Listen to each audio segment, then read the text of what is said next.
I'm not going to pretend. I'm low-key terrified. Absolutely terrified. It's scary doing this, and it's kind of a lonely journey. But I hope that it helps others. You were in love with this person, but did you ignore the red flags? I think, of course you do. Even when I was in it, I knew things were wrong and I was trying to walk out of it. But I think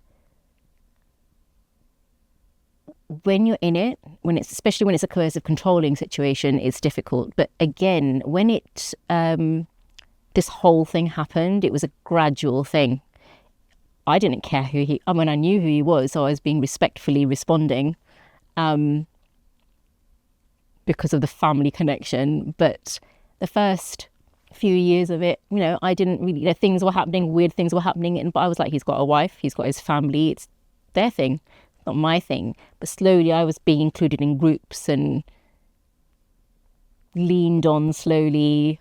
Things were happening, and then people were like, oh, he only listens to you, would you do this? I was thinking, why does he only listen? Why me? So it was very, very gradual, and it became like a brother-sister relationship because obviously he was married and I was in a relationship. So there was never that whole thing where there was a question of it being a romantic relationship. So it was like even 2 weeks before he told me he was in love with me, he'd posted something on his Facebook profile saying I was nominated for an award for radio, and he asked everybody to vote for his sister.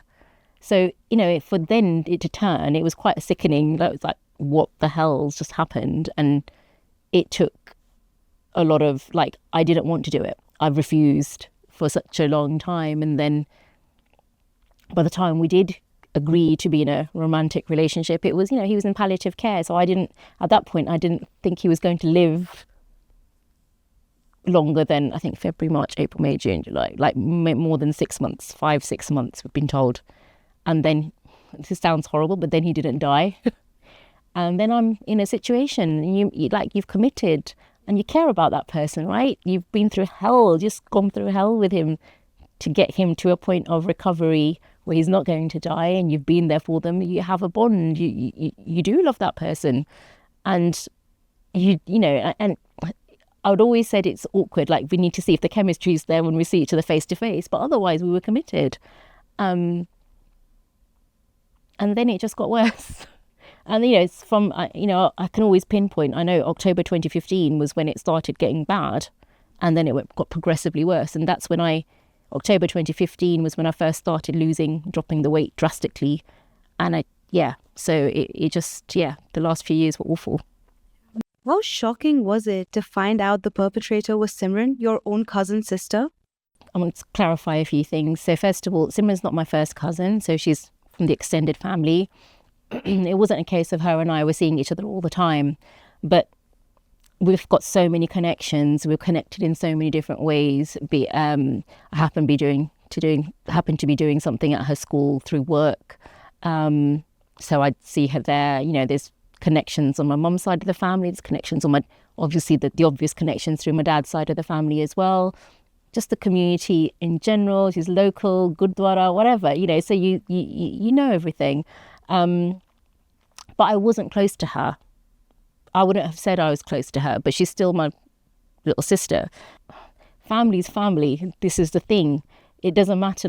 I was raised, and it's probably changing now, but I was raised that, everybody who is our family is our family. Even your pindwale are your family, right?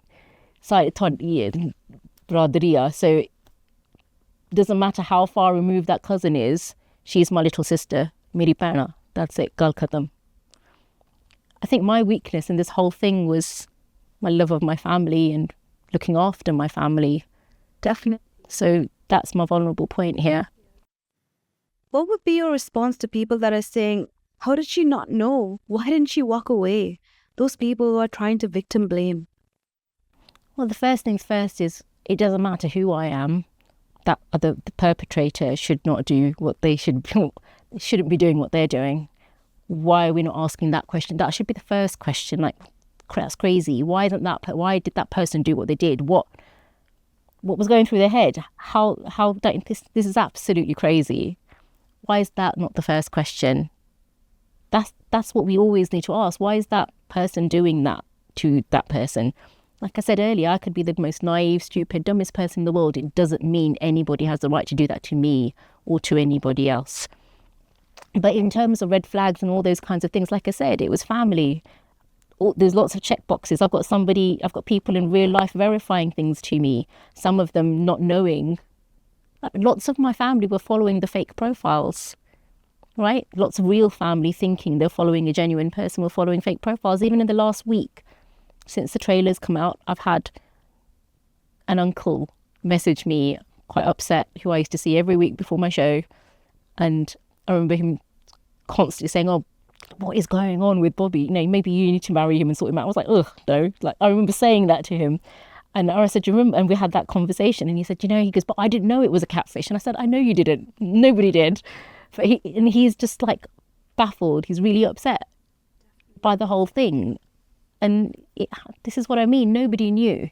And people are ashamed that we're following the fake profiles. They don't want to admit it. So it's a case of just, do you know something? It's okay. It's all right. If she's fooled you, it's okay. You're not stupid. Let's not stop labeling people stupid or this or that. And just let's understand what happened and how it happened first. And anybody who wants to just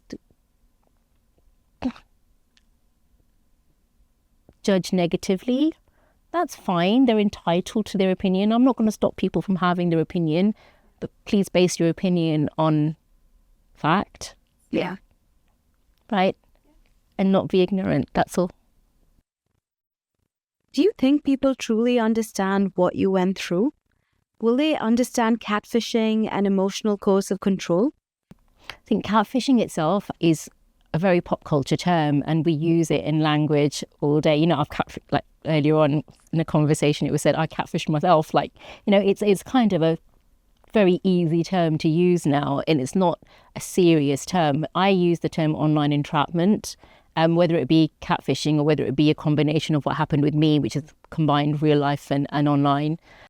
But coercive control is a really important one to understand. I think lots of people don't understand it. And in that period when I had to be silent, the only groups or people that helped me were the online forums for coercive control. The understanding there helped. That was my only comfort. And finally, what's your message for others struggling to speak their truth and share their story? If you can talk to somebody trusted in your family or your friend circle, try and do that. I have a webpage where I've put resources that I used. It was just my name, kiratasi.co.uk, but I've got resources there that I've used. If they can help, use them. I've always said I don't call myself an activist. I'm not planning to have a charity or anything like that. There's lots of them out there. Let's use those. But I will always speak for this. I will always support people. I will always seek to understand and help where I can, always.